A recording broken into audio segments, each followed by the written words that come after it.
आज के हिसाब से तो 30-35 हज़ार कमा रहे हैं। भिखारी हमसे ज़्यादा कमाता है, भिखारी हम लोगों से ज़्यादा सुखी रहता है। कोई झंझट नहीं, कोई टेंशन नहीं, कम्बल डाल लिया सो लिया, कोई आएगा मारेगा कोई भय नहीं। हम लोगों से ज़्यादा सुखी है।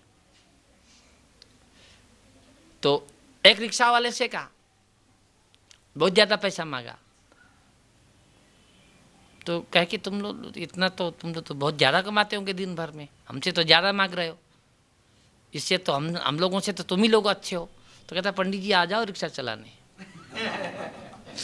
अच्छी कमाई होती है।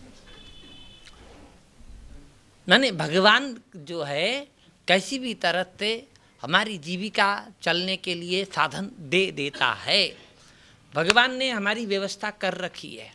जब हम माँ के पेट में थे तो कैसे जीवित थे? माँ जो खाती थी वह हमें मिल जाता था पेट में, और माँ के पेट से जैसे बाहर आए तो बाहर आने के बाद तो कोई चावल रोटी तो खा नहीं सकते थे, दूध भी ऐसे पी नहीं सकते थे। तो क्या व्यवस्था कर दी भगवान ने? माँ के वक्षस्थल में अमृत की रचना कर दी, हम उस अमृत को पी करके जीवित रहे। अच्छा ये बताइए, वो कुछ न जानने वाला बच्चा माता के स्तन को चूसना कैसे जानता है? एक प्रश्न का उत्तर आप दीजिए। अभी आज पैदा हुआ बच्चा छोटा सा, आंखें भी नहीं खुली हैं ठीक से, हाँ? माँ के दूध से स्तन से दूध आता है, ये मुझे खाने से मेरा शरीर पुष्ट होगा, ये भी नहीं जानता। लेकिन माँ का स्तन चूसना जानता है। क्यों जानता है? बड़े कुछ गूंगे होते हैं, गूंगियों की शादियां कर देते हैं लोग, और वे लोग उनके भी बच्चे होते हैं, कहाँ से जानते हैं? इसका मतलब यह है कि हमारा अभ्यास कई जन्मों का है, खाने का अभ्यास, पीने का अभ्यास, हर चीज का अभ्यास कई जन्मों का है। यही सिद्ध करता है कि हम पूर्व जन्म में भी ऐसे खाते पीते थे, जो कि आज पैदा होते ही मां का स्तन चूसना जान गए। तो भगवान ने हमारी व्यवस्था कर दी पहले से। तो जो हमारी इतनी चिंता करता है, आगे भी खाने की चिंता वो करेगा। कुछ लोग कहते हैं कि यहाँ बहुत गरीबी है, पेट भर के कोई खाता नहीं है, बहुत लोग भूखे सोते हैं, कुछ लोग एक टाइम भोजन करके सोते हैं, गलत बोलते हैं। ये सब राजनीति है। भारत में इतना अन्न होता है और किसी को भूखा नहीं रहना पड़ेगा, इतना काम मिलता है। अभी भी हम कोई काम कराना चाहते हैं, कभी मिस्त्री नहीं मिल रहे, लेबर नहीं है भाई, कारपेंटर नहीं मिल रहा है, 1 महीने से टूटी पड़ी है और वो प्लम्बर नहीं मिलता। अरे आप काम किए बिना वैसे खाना चाहते हो तो अलग बात है, लेकिन काम करके खाना चाहते हो तो काम की कमी नहीं है और अनाज की कमी नहीं है। भगवान ने सबकी व्यवस्था कर रखी है, ये गलत बात है। हाँ, कभी कभार अकाल होता है, पानी का अकाल होता है, जैसे अभी महाराष्ट्र में है। कभी कभार अन्न का अकाल होता है, कभी कभार अकाल पड़ना अलग बात है, लेकिन सारे के सारे भूखे सोते हों रात भर, ऐसा नहीं है। हाँ, आप परिश्रम नहीं करना चाहते हो, ऐसे खाना चाहते हो, इसलिए भूखे सो रहे हो। हमने इसका जांच पड़ताल भी किया, गाँव में जहाँ ऐसा कहा जाता है वहाँ पर भी जाकर के देखा, कामों की कमी नहीं है, कला की कमी है। यदि आपके पास कला है तो जीवन भर भूखे नहीं रहना पड़ेगा। इसकी व्यवस्था परमात्मा ने कर रखी है, भगवान ने खाने की व्यवस्था कर रखी है। हमारे सामने भोजन आया, हम सामने वाला भोजन हाथ से चम्मच से उठा करके मुंह तक भी नहीं डाल सकते, तो भगवान का क्या दोष भाई? हाँ, सामने आए हुए भोजन को तो हम चम्मच से उठा के अपने मुंह में डालें और चबाएं, निगलें, इतना तो हम करें, ये भी नहीं करना चाहते, तो भाई भूखे मरो। कहने का तात्पर्य यह है भगवान ने हम सब की व्यवस्था कर रखी है। और भगवान की व्यवस्था होते हुए हमें जो कुछ भी और विशेष कार्य मिलता है तो समझ लेना भगवान की आज्ञा है, भगवान की प्रेरणा है, और वह कार्य भी भगवान की सेवा है। हम शुद्धता से, पवित्रता से, निर्लेप होकर के, अनासक्त भाव से उस कार्य को करें तो ऐसे लोग नरक में नहीं जाने वाले हैं। और जो ऊपर के श्लोकों में जो वर्णन किया गया, ऐसे लोग पतंती नरके शुचौ, अशुचौ नरके पतंती, अपवित्र नरक में ये अवश्य गिरते हैं। और 17वें श्लोक में कहा आत्मसंभाविता स्तब्धा, आत्मसंभाविता स्तब्धा, धनमान मदान्विताः, धनमान मदान्विताः, यजन्ते नाम यज्ञैस्ते, यजन्ते नाम यज्ञैस्ते, दम्भेन विधिपूर्वकम्, दम्भेन विधिपूर्वकम्। आत्मसंभावित किसको कहते हैं? अपने आप को बड़ा मानने वाला, मैं तो बहुत बड़ा आदमी हूँ, ऐरू गैरू नहीं हूँ। आजकल बड़े बड़े संत आत्मसंभावित हुए हैं। बड़े बड़े संतों को आप बुलाना चाहें तो बहुत मोटा खर्चा लगेगा। संतों को बुलाने में खर्चा लगे, भाई संत किसको कहते हैं? जिनका अपना कुछ नहीं है। संत किसको कहते हैं? जो न काम क्रोध लोभ मोह मद मात्सर्य से परे है, जो परिवार में आसक्त नहीं है, जो भोजन में आसक्त नहीं है, जो बिस्तर सैया में आसक्त नहीं है, जो वाहन में आसक्त नहीं है, जो विषयों में आसक्त नहीं है, जो जहाँ भी जा सकता है, वो जैसे भी निर्वाह कर सकता है, उसी को संत कहते हैं।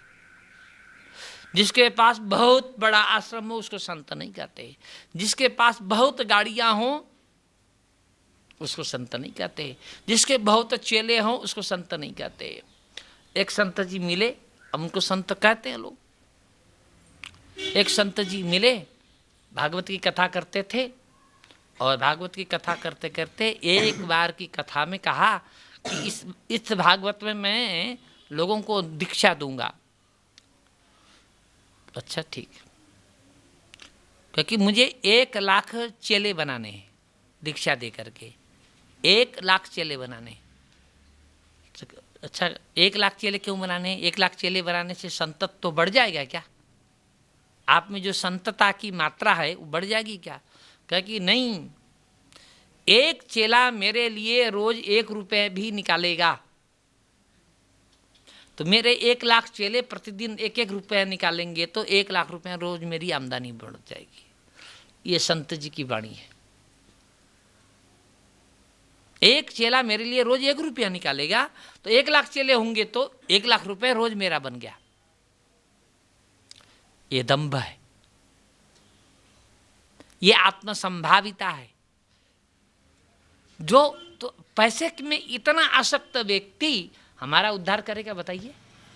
जो पैसे में इतना आसक्त है, जो आश्रमों में इतना आसक्त है, जो चेलों के प्रति इतना आसक्त है, जो गाड़ी में बहुत आसक्त है, ऐसा व्यक्ति हमारा उद्धार करेगा? ये आत्मसंभावित लोग हैं, युग का प्रभाव है। आत्मसंभाविता, अपने आप को बहुत बड़ा मानने वाले। और स्तब्धा, स्तब्ध माने कोई साधना न करने वाले। साधन इकट्ठा करते हैं लेकिन साधना नहीं करते। धन मान मदान्विता, धन मान और मद से युक्त हैं, धन मान और मद से युक्त हैं। ऐसे लोग यजन्ते नाम यज्ञैः, ऐसे लोग भी धर्म का आश्रय लेकर के बड़े बड़े यज्ञ कर रहे हैं। आज के संतों के लिए गीता में लिखा है नाम मात्र के यज्ञ से, उसमें कोई विधि नहीं होती है। यजन्ति अविधि पूर्वकम आगे लिखा है, दम्भेना विधि पूर्वकम, ऐसे दम्भ से अविधि पूर्वक, दम्भेना विधि पूर्वकम में संधि विच्छेद कर दीजिए। दम्भेन अविधि, अविधि पूर्वकम नाम यज्ञ ही ते यजन्ते, यज्ञ का ढोंग करते हैं। 1.25 करोड़ शिवलिंग बनाना है भाई, क्या एक शिवलिंग बनाने से शिव जी प्रसन्न नहीं होंगे? 1.25 करोड़ शिवलिंग बना करके पूजा करनी है। अभी कुंभ में भी ऐसा कार्यक्रम चला। क्या एक शिवलिंग बना के पूजा करने से शिव जी प्रसन्न नहीं होते? 1.25 करोड़ किस लिए चाहिए भाई? क्योंकि दम कहाँ लिखा है 1.25 करोड़ शिवलिंग बना करके पूजा करो तो मैं प्रसन्न होऊंगा? बताइए, किस शास्त्र में लिखा है? एक तरफ तो भगवान कहते हैं पत्रम पुष्पम फलम तोयम यो में भक्त्या प्रयच्छति, और यहां पर 1.25 करोड़ शिवलिंग की बात चर्चा आ रही है। ये दंभ है। क्या दिखाना है? मैं बहुत बड़ा यज्ञ करने वाला, बहुत बड़ा सात्विक, बहुत बड़ा धार्मिक हूं, यह जनता को दिखाना है। ऐसा दिखा करके टका धर्म टका कर्म टका ही परमं सुखम यस्य पार्श्वे टका नास्ति हाटके टकटकायते। टका चाहिए, यही दंभ है। गीता जी में पर्याप्त रूप से कहा गया है। ऐसे दंभी लोग दंभ के द्वारा अविधि पूर्वक यज्ञ करते हैं, और दान देने वाले वहीं पर ज्यादा दान देने जाते हैं। जहां सच्चा सही कार्य हो रहा है वहां दान देने कम जाएंगे। जहां ऐसे दंभ हो रहा हो, पाखंड हो रहा हो, वहां पर दान देने के लिए बहुत लोग जाएंगे। क्यों जाते हैं भाई? मैंने एक संत जी से पूछा, सही संत जी से, तो हमने कहा कि महाराज जी आप इतने सात्विकता से कार्य करते हैं, आपके पास धन इतना नहीं आता है, लोग इतना पैसा देने के लिए नहीं आते हैं, और फलाने का इतने लोग जाते हैं, तो पाखंडी है, उसके पास इतने क्यों जाते हैं? कहा कि देखो, जो पाखंडी के पास धन जा रहा है ना, वो धन यदि मेरे पास आने लगे तो मैं भी पाखंडी हो जाऊंगा। अच्छा है कि वो धन मेरे पास नहीं आ रहा है। वो धन जहां जहां जाएगा वैसा ही कर देगा। इसलिए शुद्ध धन, थोड़ा धन लेकर के प्रसन्न रहना। दंभे न अभिधि पूर्वकम यजन्ते, पूजा करते हैं, मेरी पूजा करते हैं। ये आसुरी संपदा वाले लोग अवश्य नरक जाते हैं, भले संत क्यों न हो। अहंकारम बलम दर्पम अहंकारं बलं दर्पं कामं क्रोधं च संश्रिताः कामं क्रोधं च संश्रिताः मामात्मपरदेहेषु मामात्मपरदेहेषु प्रदिशन्तोऽभ्यसूयकाः। तदृशन्तोऽभ्यसूयकाः। अहंकार का अर्थ समझ में आता है, बल का अर्थ समझ में आता है, और दर्प भी अहंकार जैसा ही है। दर्प किसको कहते हैं? मेरे जैसा कोई नहीं है, ये दर्प है। और क्रोध काम का आश्रय लेकर के और माम आत्मपरदेषु प्रदिशन्तः, मेरी निंदा करते हैं। प्रदिशंत ने द्वेष करते, निंदा करते हैं, और अपने और दूसरे के शरीर में स्थित मैंने मेरी प्रत्यक्ष निंदा तो करते ही करते हैं, और मैं दूसरों के शरीर में भी, सबके शरीर में रहता हूँ, उनकी भी निंदा करते हैं। मैंने ऐसे लोग ईश्वर को नहीं मानते। ईश्वर कुछ नहीं होता है, ये सब पंडितों ने खाने के साधन बना रखे हैं, इस तरह से कहते हैं। माम आत्मा परदेशु, अब आत्मा माने अपने शरीर में, परदेशु दूसरे के शरीर में, विद्यमान माम मेरी प्रदिश्यन्तः, ईर्ष्या करते हैं, द्वेष करते हैं, निंदा करते हैं। अभ्यसूय कहा, ईर्ष्या करते हैं। भाई मेरी निंदा करके तुमको क्या मिलेगा? भगवान कहते हैं मेरी निंदा करोगे, थोड़ी देर के लिए हम एक कल्पना करें, सूर्य है, हमको ज्यादा गर्मी हो गई, हम सूर्य से नाराज हो गए और सूर्य को थूका, हम नहीं आते, फू सूर्य की तरफ मुंह करके हमने थूका, क्योंकि इतनी तेज गर्मी क्यों है? सूरज के कारण है। तो सूरज से ईर्ष्या करके थूका, सूरज को क्या फर्क पड़ेगा? हमको कुछ फर्क पड़ेगा? पड़ेगा। हमने जो थूका वही वापस मेरे मुंह पे आ जाएगा। हमको फर्क तो पड़ेगा, लेकिन सूर्य को कोई फर्क नहीं पड़ेगा। जो भगवान की निंदा करते हैं, भगवान नहीं कहे कि ऐसा करते हैं, कहते हैं, भगवान को कोई फर्क पड़ेगा? नहीं पड़ने वाला। जो ऐसे हजारों सूर्य एक क्षण में बना सकता है और उनका नाश कर सकता है, ऐसे ईश्वर को हमारी निंदा का कोई असर नहीं है। हाथी चल रहा है और नीचे चींटियां 10-20 चींटियां नीचे से हाथी मुर्दाबाद कहे तो क्या फर्क पड़ेगा? कोई फर्क नहीं। अरे एक पैर एक बार तुम्हारे पास आ गया तो खत्म, लाखों हाथियां खत्म, चींटियां खत्म हो जाएंगी। ये कहते हैं मेरी निंदा करते रहते हैं, भगवान कह रहे। तो जो निंदा करते हैं उनको आप भगवान आप कुछ नहीं करते, जो आपकी निंदा करते हैं उनको आप कुछ नहीं करते हो। है करता हूं ना, अगले श्लोक में बता रहे हैं, तानहं द्विषतः क्रूरान् संसारेषु नराधमान् क्षिपाम्यजस्रमशुभा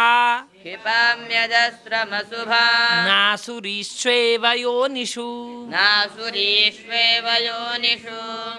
तान उन लोगों को, द्विषतः जो मेरा द्वेष करते हैं, तान अहम संधि विच्छेद करेंगे तो तान अहम बनेगा। उन लोगों को मैं क्या करता हूँ? कौन लोगों को? द्विषतः जो हमारा द्वेष करते हैं, साधु संतों का द्वेष करते हैं, जो क्रूर हैं, जो संसार में नराधम है, नराधम माने अधम नर हैं, उनको क्षिपामि अजस्रम अशुभान आसुरीषु एव योनिषु। संधि विच्छेद करे। क्षिपामि माने फेंक देता हूँ, डाल देता हूँ। अजस्रम माने तत्काल, तत्काल माने शरीर का ये प्रारब्ध से प्राप्त शरीर समाप्त होते ही, मृत्यु के बाद। अशुभान, ऐसे अशुभ लोगों को कहाँ डाल देते हैं भगवान? आसुरीषु एव योनिषु, आसुरी योनियों में। आसुरी योनि कौन है? कुकर, शुकर की योनि। आजकल तो कुकुर की योनि भी अच्छी हो गई है। घर में बच्चे वैसा भोजन नहीं कर पाते हैं। घर में बहू सोचती है कि खाऊं कि न खाऊं, कभी कभी सास सोचती है कि बहू देगी कि नहीं देगी, लेकिन कुत्ता खा जाएगा, कुत्ते को मिल जाएगा। कुत्ते का बहुत सम्मान है, बहुत सम्मान है। वह सम्मान किसी को नहीं देते जितना सम्मान कुत्ते को देते हैं। कई लोगों को देखा, कुत्ता पाल रखे हैं तो एक कुत्ते की सेवा में दो नौकर, एक कुत्ते की सेवा में दो नौकर हैं। उनको नहलाते हैं, उनको सेंट उनके शरीर में छिड़कते हैं, उनको बहुत अच्छा भोजन देते हैं। तो एक संत ने कहा ऐसा क्यों करते हैं? क्योंकि देखो भाई, जो जीवन भर जिसका सेवन करता है मरने के बाद भी वहीं जाता है। कि अगले जन्म में कुकुर बनने की तैयारी है भाई, अगले जन्म में कुकुर बनने की तैयारी कर रहे हैं। इस जन्म में कुत्ता क्या है? एक पशु है, वह दया का पात्र है, उसको अच्छा भोजन देना चाहिए। ठंड लगी है तो, लेकिन अपने बिस्तर में सुलाना। जिसके घर में कुत्ते होते हैं, शास्त्र कहता है जिसके घर में कुत्ते होते हैं और वो कुत्ता बाहर रह करके सुरक्षा करते हैं, कोई बात नहीं, लेकिन बर्तनों को छूते हैं, बिस्तरों को छूते हैं, उसके घर में पितर आकर के भोजन नहीं करते। उसके घर में पितर लोग आकर के भोजन नहीं करते। उसके द्वारा किया गया श्राद्ध विफल है। वो श्राद्ध भी करे तो पितर लोग आके खाते नहीं। जिसके घर में कुत्ते रसोई में जाता है, भोजन में साथ में बैठता है, बर्तनों को छूता है, कपड़ों को छूता है। कुत्ता न पालना ऐसा मेरा कहना नहीं है। कुत्ता पालिए, सुरक्षा के लिए कुत्ता पालिए, लेकिन कुत्ते को दामाद मत बनाइए, कुत्ते को अतिथि मत बनाइए, कुत्ते को मेहमान मत बनाइए। ये यदि कोई बना रहा है तो अगले जन्म कुत्ते बनने की तैयारी है, समझ लेना। ये शास्त्र का वचन है, आप चाहे तो मैं शास्त्र दिखा सकता हूं। जो पशु, जो जीव जिस कार्य का लायक है उसको वैसा ही बनाना चाहिए। मैं ये कटु वचन बोल रहा हूँ। बहुत पीड़ा होती है, बहुत लोगों के पास जाना हमने छोड़ दिया। मैं दिल्ली में पहली बार आया था, एक जगह मुझे भेजा गया और किसी कार्य पूजा के लिए भेजा गया, तो मैं वहाँ पहुँचा तो मुझे चाय भेजा, कप में चाय भेजा, तो मैं चाय पिया। वो कुत्ता आकर के बगल में बैठा रहा, मुझे डर लगा था क्योंकि कभी कुत्ते के बगल में बैठने की आदत थी नहीं। बगल में कुत्ता था, बैठा हुआ था कुत्ता, और मैंने जैसे चाय पिया, चाय पी करके नीचे रखा कप, और वो कुत्ता आया यूं पकड़ करके इतनी तेजी से भागा कि वहां जाकर के रखाया जहां पर बर्तन साफ होते। मैंने उस दिन से उस घर में पानी नहीं पिया। अभी भी जाता हूं तो टालता हूं, कुछ न कुछ टालता हूं, प्यास नहीं है, ये नहीं है, वो नहीं है, जाना आना होता है। तो कहने का तात्पर्य यह है, कुत्ते में ऐसे परमाणु होते हैं जो परमाणु कुत्ते पशुओं में ही काम आते हैं, मनुष्यों में वह हमारी बुद्धि, हमारे मन, हमारे चिंतन को प्रभावित करते हैं। इसलिए कुत्ता पालिए, कुत्ते को रखिए, बिल्ली पालिए, और भी प्राणी को रखिए, खरगोश रखिए, लेकिन उनको उनके स्थान पर रखिए। यहाँ पर आसुरीषु योनिषु सुकर कुकर की योनि में मैं भेजता हूँ, यह भगवान का कथन है। छिपामी माने फेंकता हूँ, फेंक देता हूँ, वहाँ जन्म लेने के लिए फेंक देता हूँ, अर्थात वहाँ जन्म लेते हैं, फिर अगले जन्म में आसुरी योनि में पैदा होते हैं। ये गीता का प्रमाण है। जो लोग मेरा द्वेष करते हैं, भगवान की पूजा कभी नहीं करते होंगे, धूप बत्ती भगवान को कभी नहीं दिखाते होंगे, हनुमान जी की पूजा कभी नहीं करते होंगे, लेकिन कुत्ते को नहलाते जरूर हैं, कुत्ते को सेंट जरूर लगाते हैं। आसुरीं योनिमापन्ना आसुरीं योनिमापन्ना मूढ़ा जन्मनि जन्मनि मूढ़ा जन्मनि जन्मनि माम प्राप्यैव कौन्तेय मामप्राप्यैव कौन्तेय ततो यान्त्यधमां गतिम। ततो यान्त्यधमां गतिम्। अच्छा भैया, कोई बात नहीं, एक बार आसुरी योनि में पैदा होंगे ऐसे लोग, दूसरा जन्म तो अच्छा मिलेगा ना, दूसरी बार तो मनुष्य बनेंगे। कहे कि आसुरीम योनिम आपन्ना, आसुरी योनि में पैदा हुए लोग जन्मनि जन्मनि, हर जन्म में फिर आसुरी योनि में ही जाएंगे। ऐसे मूढ़ लोग आसुरी योनि में पैदा होकर के पुनः आसुरी योनि में ही पैदा होंगे अगली बार। माम अप्राप्यैव, क्योंकि आसुरी योनि में इतने पाप कर्म किए होते हैं कि कई आसुरी योनि जन्म लेने पर भी वो पाप से मुक्ति नहीं मिली होती है, इसलिए मुझे प्राप्त नहीं करते हैं। माम अप्राप्य एव, मुझे न प्राप्त करके ही हे कौन्तेय ततो यान्ति अधमाम गतिम। यान्ति अधमाम में संधि विच्छेद करें, यान्ति अधमाम, अधमाम योनिम गच्छन्ति, उससे भी अधम योनि में जाते हैं, नरक में जाते हैं। इस तरह से उनकी कभी मुक्ति नहीं हो पाती। नरक जाने के लिए 3 द्वार हैं, 3 हेतु हैं, 3 कारण हैं नरक जाने के लिए। त्रिविधम नरकस्यैतत् त्रिविधं नरकस्यैतत् द्वारं नाशनमात्मनः द्वारं नाशनमात्मनः कामः क्रोधस्तथा लोभः कामक्रोधस्तथा लोभस् तस्मादेतत्त्रयं त्यजेत्। तस्मादेतत्त्रयं त्यजेत्। नरक के 3 द्वार हैं, त्रिविधम माने 3 प्रकार के द्वार हैं। नरकस्यैतत् द्वारम, नरक के 3 द्वार हैं। ये नरक के 3 द्वार नाशनम आत्मनः, आत्मा का नाश करते हैं। आत्मा का नाश माने आत्मा का सर्वथा नाश कभी नहीं होता, आत्मा तो अविनाशी वस्तु है। आत्मा का नाश माने पुनरपि जननम पुनरपि मरणम पुनरपि जननी जठरे शयनम, अनेक कुकर सुकर की योनि में पैदा होना, कीट पशु पक्षियों की योनि में पैदा होना, भोगना, दुख भोगना, पीड़ा भोगना, इसी संसार में लिप्त होकर के रहना, यही आत्मा का नाश है। तो ये नरक का द्वार आत्मा का नाशक है। तो ये 3 द्वार कौन कौन है? नरक जाने के 3 रास्ते, कामः क्रोधः तथा लोभः। एक काम है, एक क्रोध है, एक लोभ है। तस्मात् एतत् त्रयम् त्यजेत, इन तीनों का त्याग करो। काम का मतलब कामनाएं। कामना माने हर प्रकार की कामना। इतनी कामनाएं होती है जीवन में, और उन कामनाओं की पूर्ति कभी भी नहीं होती है।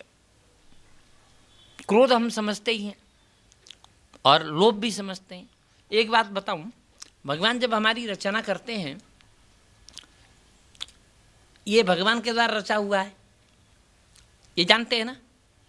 कुछ लोग कहते हैं नहीं, माता पिता ने दिया हुआ शरीर है। यदि माता पिता शरीर देने वाले होते तो किसी का बच्चा असुंदर नहीं होता। होता कि नहीं? हर माता पिता चाहते कि मेरा बच्चा सुंदर हो, और किसी किसी का बच्चा सुंदर नहीं होता, सुंदर पैदा हो जाता है।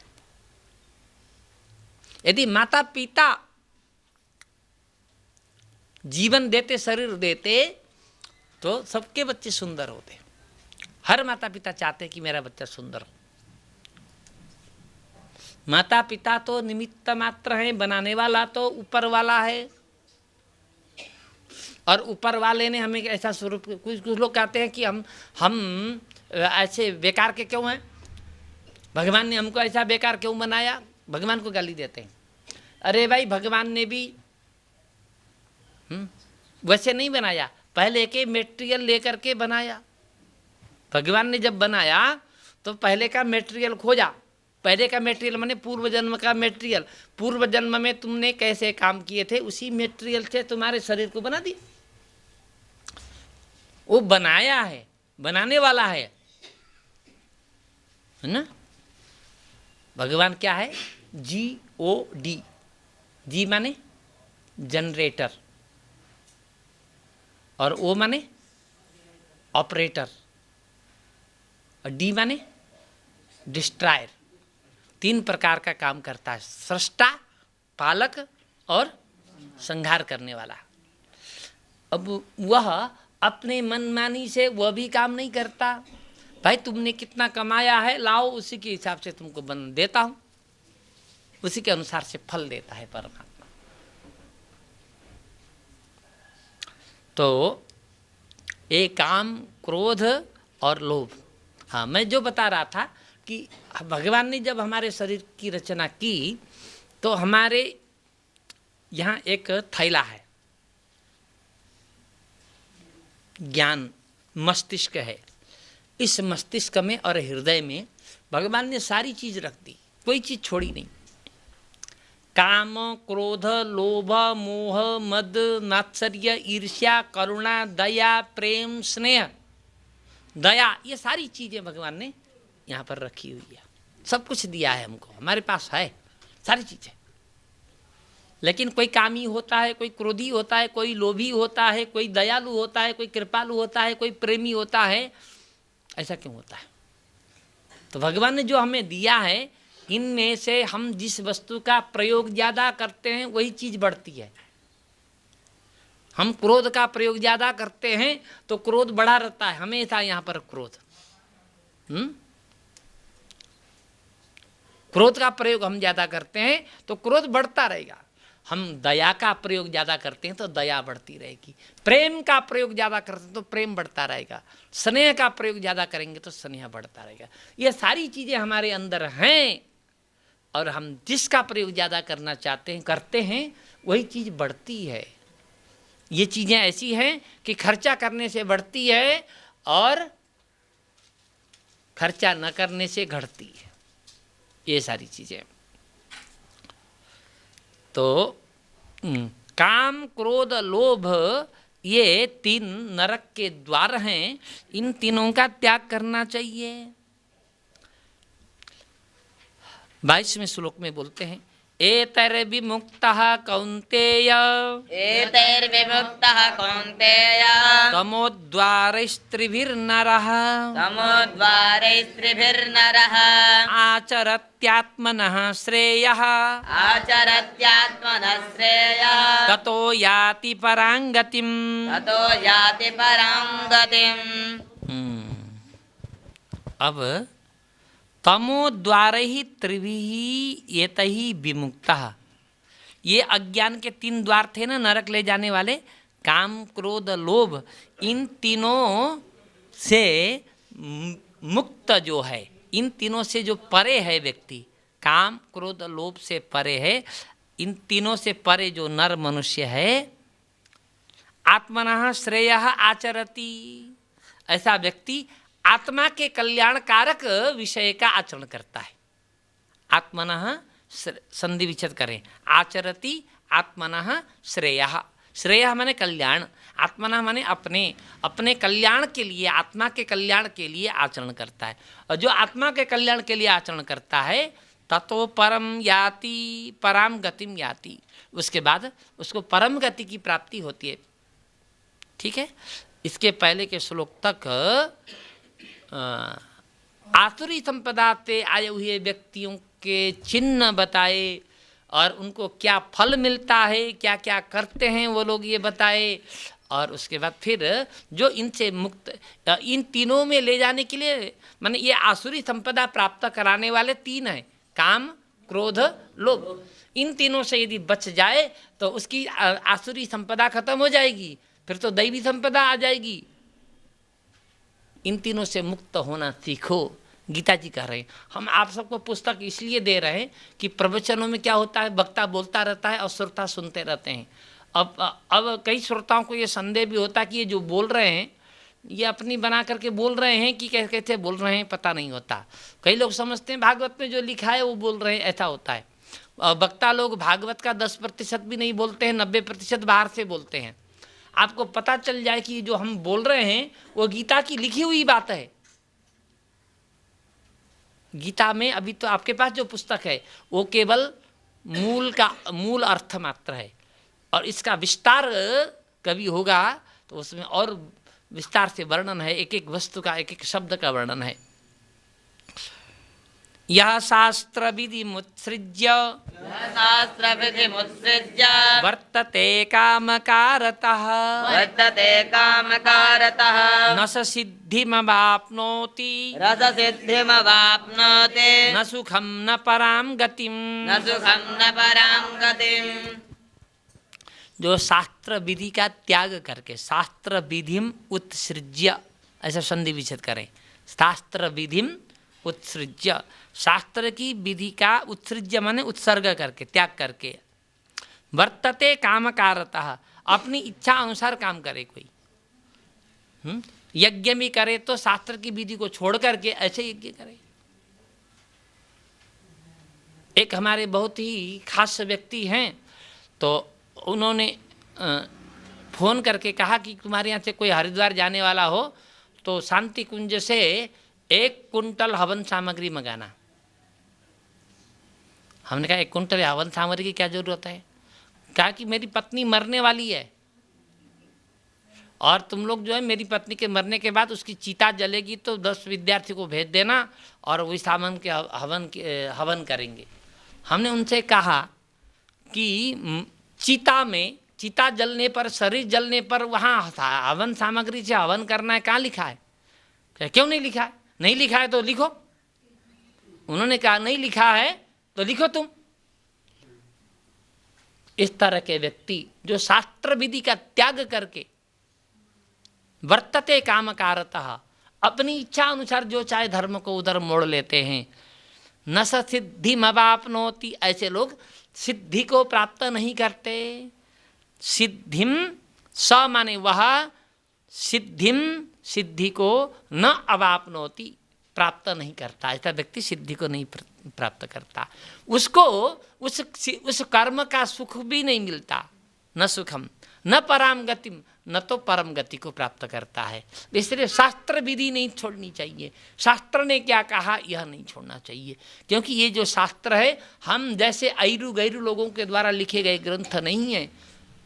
उन लोगों ने लिखा है शास्त्रों को जिन्होंने आत्म साक्षात्कार किया है, जिन्होंने परमात्मा साक्षात्कार किया है, जिन्होंने पूरा जीवन संसार के लिए लगा दिया, जो अपनी शक्ति के बल पर सब कुछ कर सकते हैं। ऐसे लोगों ने अपने लिए घर नहीं बनाया, अपना मकान नहीं बनाया, गुफा में रहते थे, कुटिया में रहते थे, जंगलों में रहते थे, बच्चों को दूध के नाम पर चावल के किन के पीस करके पिलाते थे, ये दूध है। ऐसे लोगों ने लिखा है ये ग्रंथ, ये शास्त्र, इतने त्यागी पुरुषों ने लिखा है। हम जैसे ऐरू गैरू लोगों के द्वारा लिखे गए ग्रंथ नहीं हैं। और जो ग्रंथ लिखे गए हैं उसकी कोई काट नहीं है। जो इन ग्रंथों के अनुसार, शास्त्रों के अनुसार नहीं चलता है, उसको किसी भी प्रकार की सिद्धि नहीं मिलती है। न स सिद्धिमवाप्नोति न सुखम न परांगतिम। अब अंतिम श्लोक से उपसंहार करते हैं।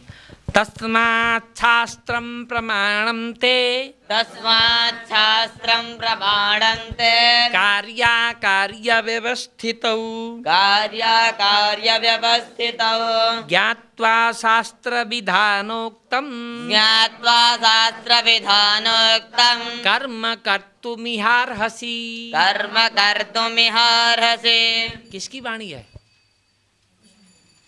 हाँ, कृष्ण की वाणी है। हाँ? भगवान कृष्ण बोल रहे हैं, हमारी बात नहीं है। और उनकी वाणी को किसने उतारा था?